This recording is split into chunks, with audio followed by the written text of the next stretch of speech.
乡亲啊，继续来看这件，这是有民众到日本的北海道来游览，想要好好啊食一个帝王蟹，结果是食出着规巴肚火。岛上的民众讲，伊到北海道真出名的函馆钓市的单位，点一只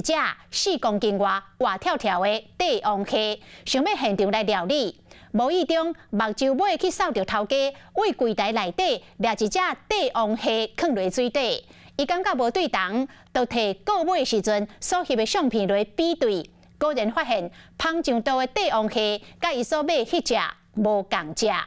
伊真生气，找头家来理论，一直到伊讲要报警，这个头家才承认讲有甲调包。青个大只的芝麻卡，互人看甲嘴烂插插电。不少人前往日本北海道旅游，拢会去食当地上市的海产。不过有台湾民众到函馆想要食帝王鲫，煞食甲规巴肚火。挑完之后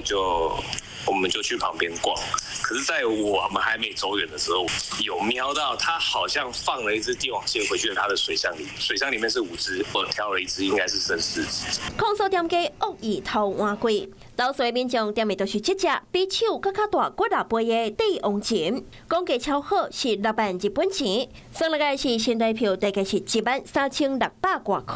不过芳上岛的煞唔是已经的迄只。有一个部位，我点的是有6个对称的尖刺，可是上桌的那一只是只有5个尖刺，所以我就去找老板，我就问他说为什么不一样。岛上民众搁特别到和店家的对话记录。头家本地阁唔关心真，是听到陈先生讲要报警处理，才问讲敢是要退钱。那他后来就是在算换原本的那一只给你们，有再额外收钱吗？那一只就是我原本付的钱啊，然后原本上桌那一只他就跟我说那只给我们带走。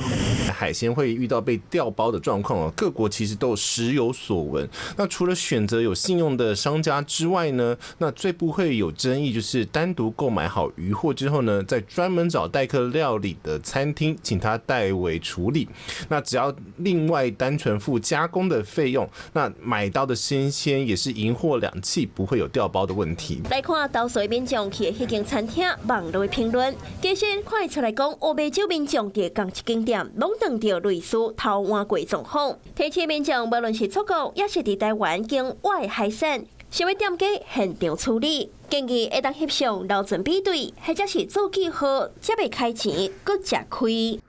Hello， 我是雷亚，想要抢先掌握最及时的新闻资讯吗？赶快订阅、按赞、开启小铃铛，锁定华视新闻 YouTube 频道。